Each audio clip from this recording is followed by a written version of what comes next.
बिस्मिल्लाहिर्रहमानिर्रहीम। अ, हम लोगों ने डेटाबेस सिस्टम्स को कुछ ऑफलाइन क्लासेस के अंदर यानी कि जो रेगुलर क्लासेस थी उसके अंदर हमने देखा था। आगे का जो कंटेंट है हमारे पास डेटाबेस सिस्टम्स का, उसको भी हम लोग ज़रा देख लेते हैं। हमारे पास डेटाबेस सिस्टम्स का आगे जो कंटेंट आता है वो है जॉइनिंग। हम लोगों ने जॉइनिंग से स्टार्ट करना था, और जब हम जॉइनिंग की बात करते हैं तो जॉइनिंग के अंदर जॉइनिंग के अंदर हमारे पास इसकी मल्टीपल टाइप्स थी, जैसे हम लोगों ने पहले भी पढ़ा था। इसके अंदर थी हमारे पास सिंपल जॉइन थी। सिंपल जॉइन को फर्दर हम दो केसेस के अंदर डिवाइड कर देते हैं, इक्वी जॉइन और नॉन इक्वी जॉइन। उसके बाद जॉइनिंग के अंदर ही हमारे पास आ जाता है सेल्फ जॉइन, और लास्ट में हमारे पास आ जाता है आउटर जॉइन। इन सबको हमने देखना है, यानी कि हमने जॉइनिंग को देखना है कि किस तरह से हम इसको क्यूरीज के अंदर यूज कर सकते हैं। तो सबसे पहले हम जॉइनिंग को देख लेते हैं कि वो होती क्या है, क्यूरीज में हम कैसे यूज कर सकते हैं। Joining is used to combine the rows from multiple tables. अभी तक जैसे आप लोगों को याद हो, हमने जितनी भी क्यूरीज की थी उसके अंदर हम जब भी क्यूरीज लिखते थे तो हमेशा हमने सिंगल टेबल को यूज किया। ऐसा कभी भी नहीं हुआ कि हमने कोई क्यूरी लिखी और उसके अंदर हमने दो या तीन या ज्यादा टेबल्स को हमने फ्रॉम कैप्शन के अंदर या फ्रॉम क्लॉज के अंदर लिखा हो। तो अब ज्वाइनिंग के अंदर आके, क्योंकि ये कॉम्प्लेक्स क्यूरीज आ गई हैं, तो ज्वाइनिंग के अंदर क्या होता है कि आपने दो या दो से ज्यादा टेबल्स के अंदर से अगर डेटा को रिट्रीव करना है तो उस केस में हम क्या करते हैं, हम ज्वाइनिंग को यूज कर रहे होते हैं। It creates a temporary table with all retrieved columns from the tables specified in the join. अब यहाँ पे हम करते क्या हैं कि जब हम ज्वाइन को यूज कर रहे होते हैं तो हमारे पास जो रिट्रीवल के बाद टेबल आएगा वो टेम्पररी टेबल होगा। हम उसको कभी भी ये नहीं कह सकते हैं कि it would be a permanent table.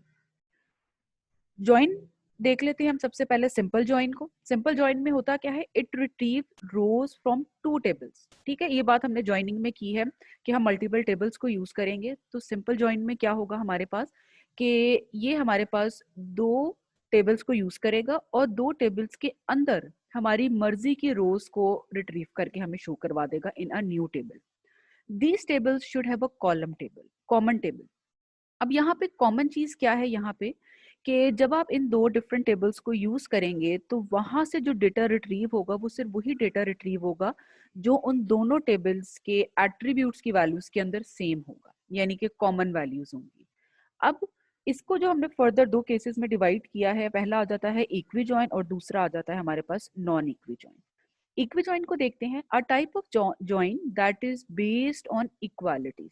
Equalities का मतलब ये है कि अगेन वही बात कि जहां जहां सेम वैल्यूज होंगी सिर्फ उतनी वैल्यूज रिट्रीव होके आएंगी, जहां पे डिसिमिलर वैल्यूज या नॉन सिमिलर वैल्यूज होंगी वो रिट्रीव होके आपको शो नहीं होंगी। नीचे एग्जाम्पल के अंदर देखो, write a query that displays. अब वो डिस्प्ले करने को क्या कह रहा है, एम्प्लॉय नंबर कह रहा है, एम्प्लॉय का नेम कह रहा है, डिपार्टमेंट नंबर, डिपार्टमेंट का नेम, एंड लोकेशन फ्रॉम। अब फ्रॉम के आगे ऊपर तो हमें पता चल गया कि ये सारे एट्रीब्यूट्स करवाने हैं, एम्प्लॉय नंबर होना है, एम्प्लॉय का नेम होना है, डिपार्टमेंट नंबर, डिपार्टमेंट नेम और लोकेशन। अब ये रिट्रीव कहाँ से होने हैं वो आगे उन्होंने बताया हुआ है, from, employee and department tables. अब आप यहाँ पे देखो, उन्होंने दो टेबल्स के नाम बताए हुए, एक उन्होंने एम्प्लॉय का टेबल बता दिया और दूसरा उन्होंने क्या किया, डिपार्टमेंट का टेबल बता दिया। अब इसके लिए हम क्यूरी कैसे लिखेंगे, हमने सेलेक्ट लिखा और सेलेक्ट के आगे अब ये देखो कि ये दोनों चीजें जब हमने रिट्रीव करनी है, ऊपर उन्होंने कहा ना एम्प्लॉय नंबर है, नेम है, डिपार्टमेंट नंबर और डिपार्टमेंट नेम। अब आप ये देखो कि ये चीजें हमने कहाँ कहाँ से रिट्रीव करनी है, ये दो टेबल से करनी है। तो उसके लिए हमने करना क्या है, हमने कंप्लीट रेफरेंस को यूज करना है बाय यूजिंग डॉट ऑपरेटर। जैसे एम्प्लॉय नंबर अगर हमने एम्प्लॉय के टेबल से यूज करना है तो उसके लिए हमने क्या किया, सेलेक्ट के अंदर एम्प्लॉय यानी कि उस टेबल का नेम, उसके आगे हमने लगाया डॉट। डॉट क्या था, हमारा रेफरेंस ऑपरेटर था, या जिसको हम पॉइंटर ऑपरेटर भी कहते हैं। उसके आगे हमने उस कैप्शन को यूज किया है, यानी कि उस एट्रीब्यूट का नेम जिसको हमने रिट्रीव करवाना था अपने एम्प्लॉय के टेबल से, दैट इज ईएमपी नंबर। तो हमने क्या किया, एम्प्लॉय नंबर को एम्प्लॉय के टेबल से रिट्रीव करवाने के लिए सबसे पहले हमने टेबल का नेम जो लिखा एम्प्लॉय, उसके आगे लगाया डॉट और उसके आगे हमने लिख दिया एम्प्लॉय।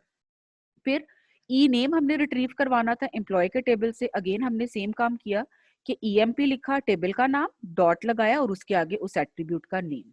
उसके आगे आ गया आपका डिपार्टमेंट नंबर आ गया, और उसके आगे आप ये देखो डी नेम एंड लोकेशन। अब ये डिपार्टमेंट के टेबल से रिट्रीव करना चाह रहा है, तो उसने क्या किया, डिपार्टमेंट जो टेबल था वहां पे उसने DEPT उसके आगे डॉट लगाया, फिर उसके आगे उसने डिपार्टमेंट का नेम कॉमा लगाया, फिर लोकेशन जो उसने रिट्रीव करनी थी डिपार्टमेंट के टेबल से, तो उसने क्या किया, अगेन टेबल का नेम यूज किया, डिपार्टमेंट डॉट लगाया और उसके आगे उस एट्रीब्यूट का नेम लिख दिया। अब फ्रॉम के अंदर पहले पुरानी क्यूरीज के अंदर हम हमेशा क्या करते थे, एक टेबल का नाम लिखते थे, but now we are retrieving data from two tables, so that we mention both tables over here, employee comma department. अब वेयर के अंदर हमने क्या किया, वेयर के अंदर हमने ये कहा था कि इक्वी जॉइन के अंदर हमने सिर्फ वो वाला डेटा रिट्रीव करना है जहां पे दोनों कॉलम्स की या दोनों टेबल्स की वैल्यू सेम आएंगी। तो उस केस में हमने क्या किया, इक्वालिटी ऑपरेटर को यूज किया है, employee dot department number is equal to department dot department number.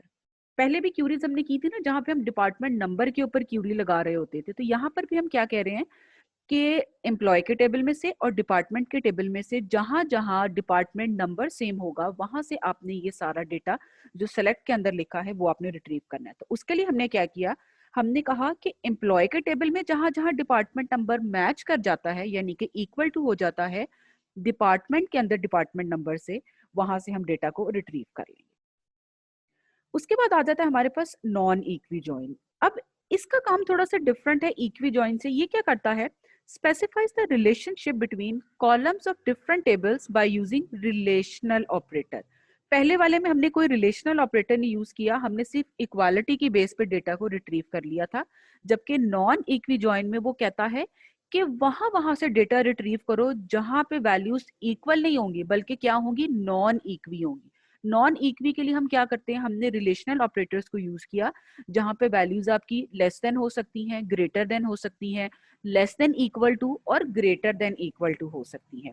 और आगे आप देखो उन्होंने स्पेसिफिकली मेंशन किया है अदर देन इक्वल टू, यानी कि इक्वल टू आप नॉन इक्वी जॉइन में यूज नहीं कर सकते because we have used it in equi join. Example देखिए, write a query that displays employee name, salary and grade from employee table।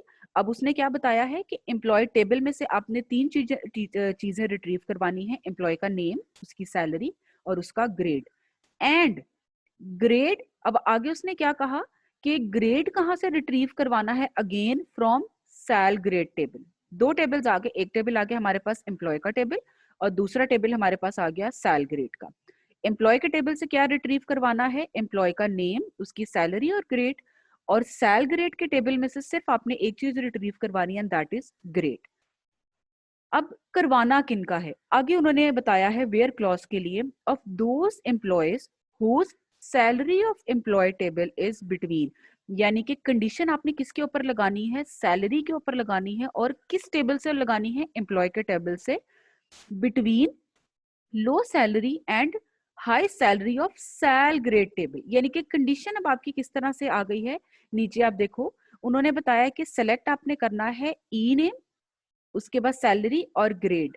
कहाँ कहाँ से था, एम्प्लॉय के एम्प्लॉय के टेबल से था, again employ dot E name, employ dot salary और ग्रेड उसने क्या कहा, सैल ग्रेड डॉट ग्रेड आ गया। फ्रॉम दोनों टेबल्स का नाम आ गया, एम्प्लॉय टेबल का भी और सैल ग्रेड का भी आ गया, यानी कि सैलरी ग्रेड का।